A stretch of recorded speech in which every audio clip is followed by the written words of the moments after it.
boss, welcome po sa Home TV. Bali sa video po natin ngayon ay magwa-wiring po tayo ng isang 3-gang switch saka isang 2-gang switch. Bali dito mga boss, 5 ilaw po yan yung wawiringan natin. Ngayon po, ang gagawin po natin dyan, bali yung una pong switch natin, papailawin niya po yung unang ilaw.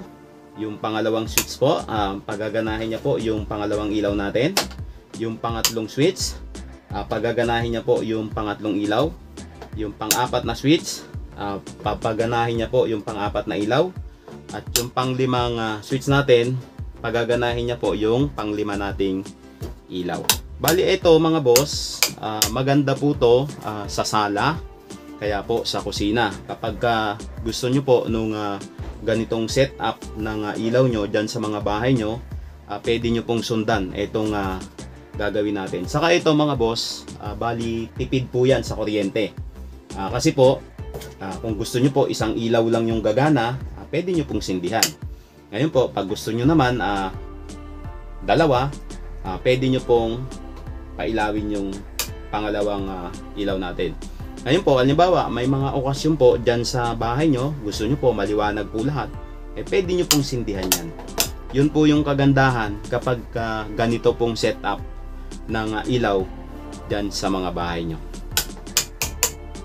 Ngayon po, bali bago po tayo mag-umpisa, lagi nyo pong tatandaan, ito pong breaker nyo, lagi nyo pong ibababa yan. Ang ibig sabihin po niyan, nakaupo yan para safety po kayo kapag nagwa-wiring po kayo ng kagaya nito. Bali dito po, gumamit po tayo ng 15 ampere na breaker. Tapos po itong wire natin, number 14. Ngayon po, bali kung mapapansin nyo po, bali gumamit po ulit ako ng color coding na wire para mas mabilis nyo pong maintindihan lahat ng gagawin natin. Bali ito pong kulay red natin, ito po yung line 1, ito pong black, ito po yung neutral. Ang ibig sabihin po niyan, line to neutral connection po tayo. Bali ito pong line 1, ito po yung live natin. 220 volts po ito. Ito naman pong kulay black, 0 volt po siya. Ngayon po, bali lagi nyo pong tatandaan kapag nagwa-wiring po kayo ng ilaw na kagaya nito, ito pong line 1 mga boss, lagi pong tatakbo dito sa switch natin. Yan, pakita ko na po para mas maintindihan nyo na po. Ganyan po ang gagawin nyo. Ngayon po, pag ilaw ang wawiringan nyo po, lagi nyo pong tatandaan, ito pong neutral. Lahat po ng ilaw, 1, 2, 3, 4, 5, papatakbuhan nyo po ng neutral yan. Ngayon po, kailangan po natin ng 5 wire dyan. Yan, ito po yan.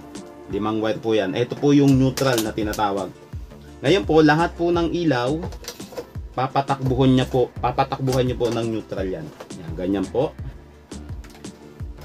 Ayan. Sa pangatlong ilaw natin. Sa pang-apat na ilaw po. Sa pang-limang ilaw po. Yan, bali ganyan ang gagawin nyo mga boss ha. Lagi nyo pong tatandaan yan. Kapag ilaw ang wawiringan nyo, lagi nyo pong papatakbuhan ng neutral yan. Ito po yan, yung galing dito sa breaker natin.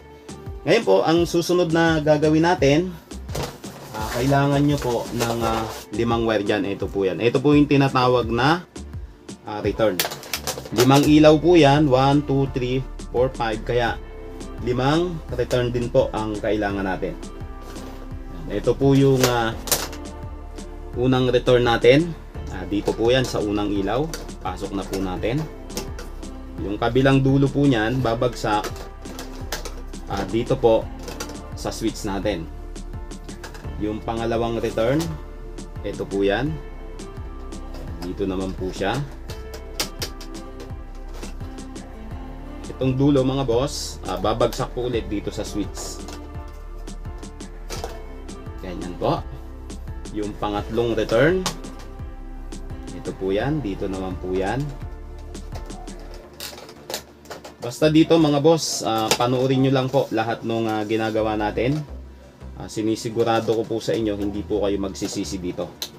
Ang gusto ko po, matuto po kayo sa pagwa-wiring pagdating sa ilaw. Basta pag mayroon po kayong hindi naintindihan, i-comment nyo lang po, sasagutin po natin lahat yan.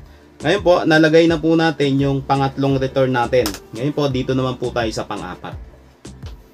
Ito po yan. Ito po yung pang-apat na ilaw natin. Pasok nyo po yan. Dito rin po ulit yan sa switch babagsak. Ayan po. Ngayon po, yung pang-apat na return natin mga boss, papatakbuhin nyo po dito sa tugang switch natin para magkaroon po ng return yan, yung mga ilaw po dyan. Ayan po. Ngayon po, dito naman po tayo sa pang 5 return. Dito po yan sa pang 5 ilaw. Sa switch po ulit tatakbo yung dulo niyan mga boss ha. Yan, yung pang 5 return po natin, dito po ulit tatakbo yan. Dito sa tugang switch natin. Ayan po. Yan, bali ganyan po ang setup niya mga boss ha. Ayan po. Bali dito po, kailangan nyo pong magpatakbo ng line 1 papunta po dito sa tugang switch natin. Kailangan nyo po ng isang wire dyan. Ito po yan. Pasok ko na po. Ayan, ganyan po. Ngayon po, bali ipapakita ko na po sa inyo kung ano po yung tamang connection ng mga wire natin. Ito po yung neutral natin na galing dito sa breaker. Ito po yan. Ngayon po, lahat po ng neutral na tumakbo sa ilaw, kunin nyo po yung dulo nyan. Ayan, ito po yan. Yan, yung mga dulo po nila, kukunin nyo po yan kasi po, pag sasama-samahin nyo po yan, i-splice nyo po sila. Ayan po, ganyan ang gagawin nyo mga boss ha. Ayan po. Ganyan po ang gagawin nyo. Ngayon po, i-splice nyo po yan sila. Pagsasama-samahin nyo po. Ngayon, pakita ko na po sa inyo para mas maintindihan nyo na po. Ito po, babalatan nyo yan mga boss ha. Pagka binalatan nyo po, medyo habaan nyo po. Para kapag pinagsama-sama nyo po mamaya, hindi po kayo mahirapan. Yan, ganyan po ang gagawin nyo ha. Babalatan nyo po lahat ng dulo.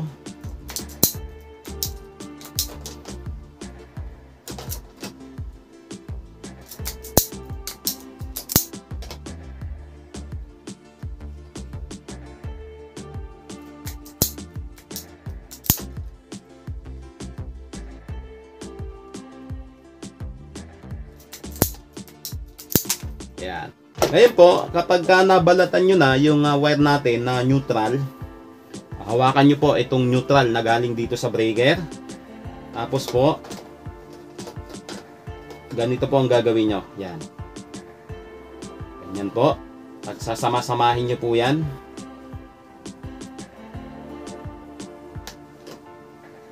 Yan, ganyan po.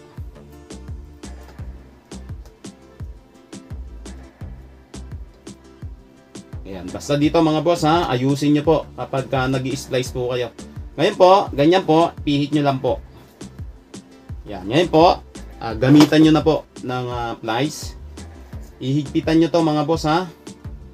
Wag pong maluwang dito kasi po, may tendency pong uminit yung wire natin kapag maluwang po yung pagkaka-splice nyo.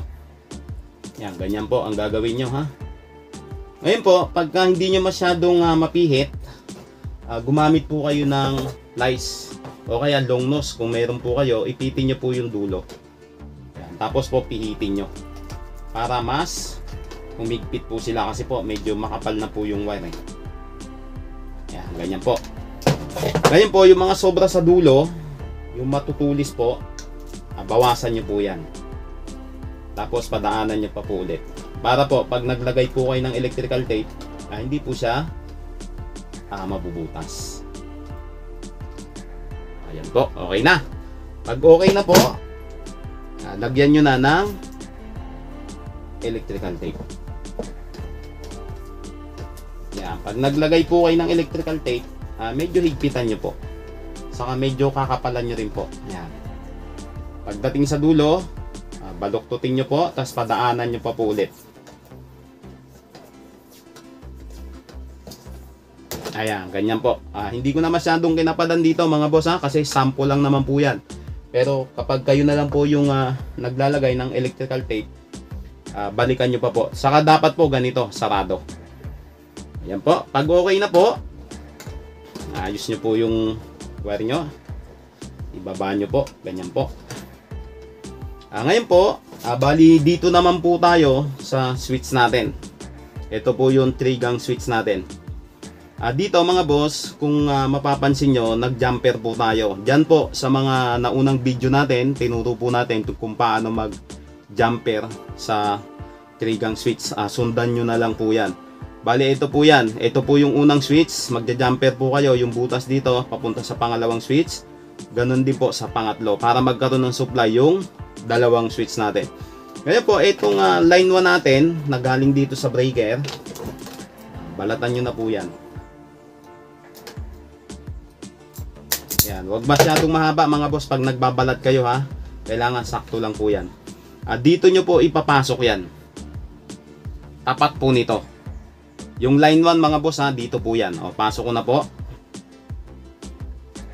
Yan, pag pinasok nyo po, medyo hatakin nyo. Kasi minsan pag pinasok nyo yan, akala nyo okay na. Pero pag hinigit nyo, nabubunot. Ngayon pag hinatak nyo, sumasabit, ang ibig sabihin nakalak na po yan. Okay na po yan. Ayan, ganyan po. Ito po yung line 1 na galing dito sa breaker. Dito nyo ipapasok. Tapat po nito. Ito po yan. Tapos mag-jumper po kayo. Ngayon po, ito po yung unang return natin dito sa unang ilaw. Kung mapapansin nyo po, meron po silang mga tagging, yung tanda po. Ang ibig sabihin po niyan, para po yung mga ilaw nyo, hindi po magkapalit-palit yung return. Halimbawa, ang gusto nyo pong number 1 na ilaw, ito po. Pero pag walang tagging yan mga boss, baka yung return number 2 yung mailagay nyo sa number 1. Kaya pag sinindi nyo yung number 1, imbis na ito ang iilaw, yung number 2 po yung iilaw. Yun po yung purpose. Kaya may tagging po yan. Kaya pag nagwa-wiring po kayo dyan sa mga bahay nyo, lagyan nyo po ng tanda para hindi po kayo malito. Ngayon po, balatan na po natin para mas maintindihan nyo na po. Ito pong return number 1, ito po yan yung unang ilaw natin. Dito po siya ipapasok. Ito po, yung butas na to, tapat po nito. Pasok ko na po para mas maintindihan nyo na po. Batak. Pumasok. Batak. Okay na po. Ganyan po. Tapat po nito yung unang return mga boss ha. Ayan, dito po siya. Ngayon po, yung pangalawang return naman natin.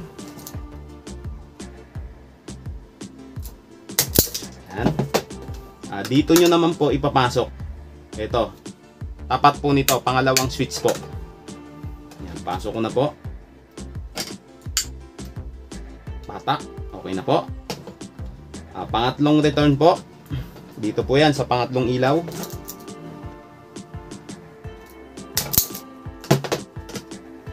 Dito nyo po ipapasok. Tapat po nito.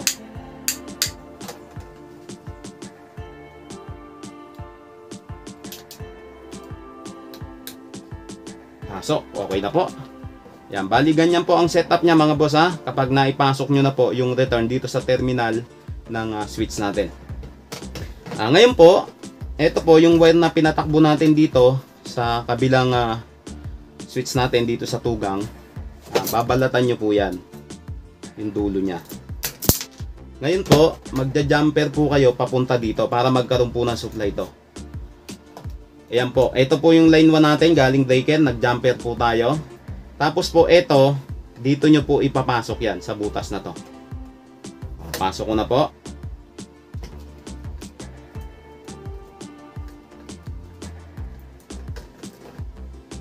Ayan po. Yan, tapat siya nito mga boss ha. Ayan po oh, kung makikita nyo po. Ayan, ganyan po ang setup nya. Ito po yung line 1 galing breaker, nag-jumper po tayo, dalawa. Tapos tapatan nyo lang po yung butas na to. Diyan nyo po ilagay yung line 1. Tatakbo naman po yan dito sa tugang switch natin. Yan, okay na po. Ngayon po, unahin ko na po itong line 1 natin. Yan, pag masyado pong mahaba yung wire nyo, bawasan nyo mga boss ha. Para hindi po siya lumalaban dito sa switch natin kapag nilagay nyo na po yung switch natin dito sa utility box. Yan. Ito po yung tugang switch natin. Ngayon po, itong line 1 na galing po dito sa 3-gang switch natin, dito nyo po ipapasok yan. Tapat po nito. Ayan po. Tapos mag-jumper po kayo para magkaroon po ng supply itong pang 5 nating switch. Ngayon po, ipasok ko na. Dito nyo po ipapasok yan. Atak. Okay na po. Ganyan po ang setup niya mga boss ha. Dito po yan. Tapat po yung line 1 dito. Ngayon po, dito naman po tayo sa pang-4 na return. Dito po yan sa pang-4 na ilaw. Balatan na po natin yan.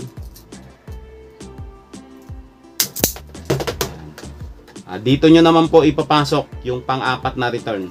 Tapat po nito. Pasok ko na mga boss ha. Para mas maintindihan nyo na po. Okay na po. Dito naman po tayo sa pang-5 return. Dito po yan sa pang-5 ilaw. Ayan. Dito nyo naman po ipapasok. Tapat po nito. Pasok ko na po. Para mas maintindihan nyo na po. Atak. Okay na po. Yan. Bali ganyan po ang setup niya mga boss ha. Kapag nailagay nyo na po yung wire dito sa mga switch natin. Basta tandaan nyo lang po yung ginawa natin. Panoorin nyo pong mabuti para hindi po kayo malito. Kapag hindi nyo po naintindihan, i-comment nyo lang po. Sasagutin po natin lahat yan. Ngayon po, dito naman po tayo sa receptacle natin. Ito po yan. Ayan, dito nyo po. Ito pong return natin mga boss, sa pinaka-sentro nyo po ipapasok yan. Dito. Tapos yung neutral galing breaker, dito naman po yung traded sa gilid. Ngayon po, halimbawa, downlight po yung ilalagay nyong ilaw, parehas din po yun. Kaso doon mga boss, wala silang terminal. Kumbaga, ini-slice lang po yung downlight. Yung naka-drop niya na 2 wire. I-slice nyo po lang po yun. Unlike po dito sa receptacle, pinapasok po sa mga terminal. Pero yung paglalagay ng wire mga boss, parehas lang din po yan. Ngayon po, balatan na po natin. Yan, huwag masyadong mahaba mga boss kapag nagbabalat po kayo. Kailangan yung sakto lang po papasok yung wire natin dito sa terminal.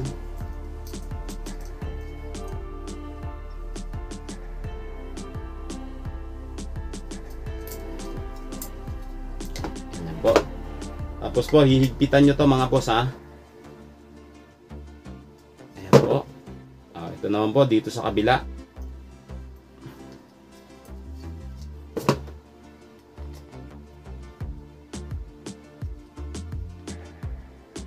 Ayan, ganyan po ang setup niya mga boss ha.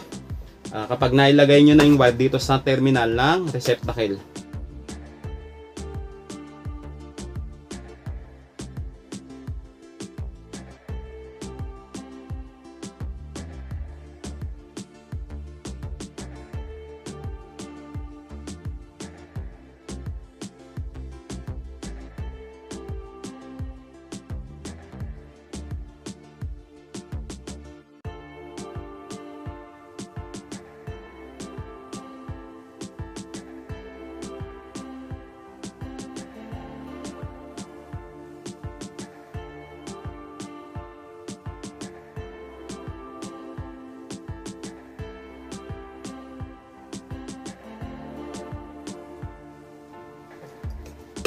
Ayan mga boss, bali ganyan po ang setup niya kapag nailagay nyo na po yung wire dito sa receptacle. Ngayon po ang susunod na gagawin natin, lagyan na po natin ng tornilyo. Iayos na po natin yung mga wire natin dito sa utility box.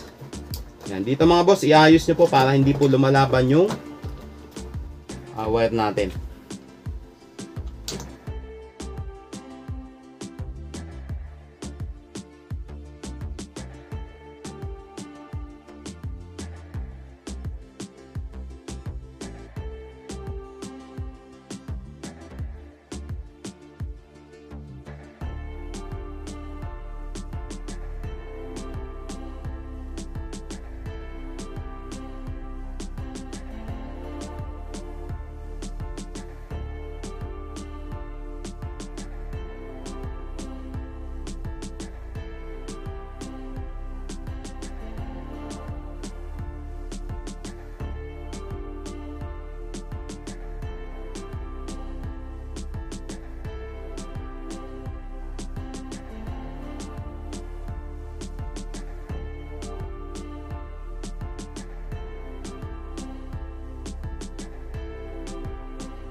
Yan mga boss, bali ngayon po, lagyan na po natin ng takip saka ng bumbilya. Ito pong switch natin, takpan na po natin. Tapos po, lagyan na po natin ng ilaw.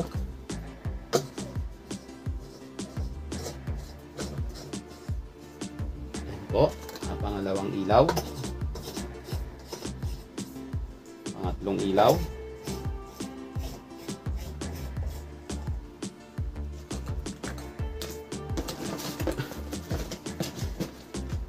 Pang-apat na ilaw po.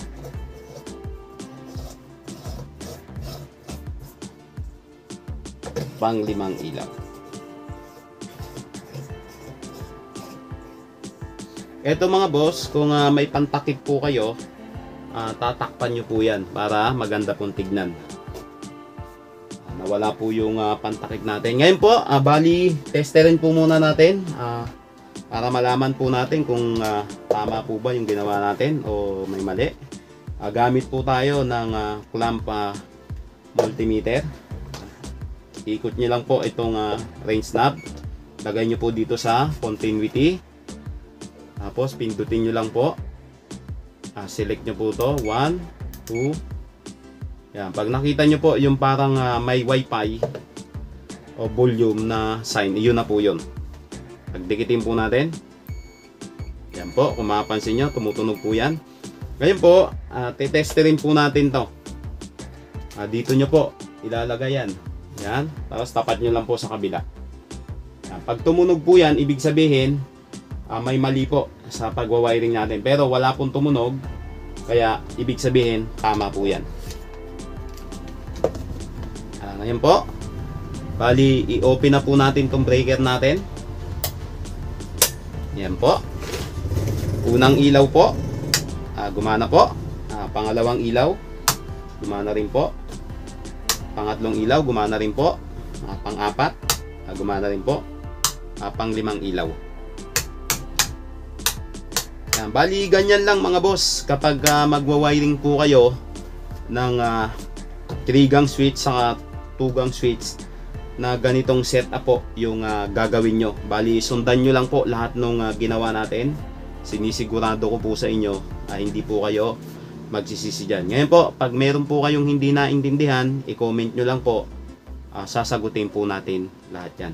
Hanggang dito na lang mga boss. Sana po ay nagustuhan nyo yung bagong video natin. At kung nagustuhan nyo po, huwag nyo pong kalimutang i-like and i-subscribe nyo na rin po para updated po kayo sa lahat ng video na i-upload ko. Maraming salamat mga boss.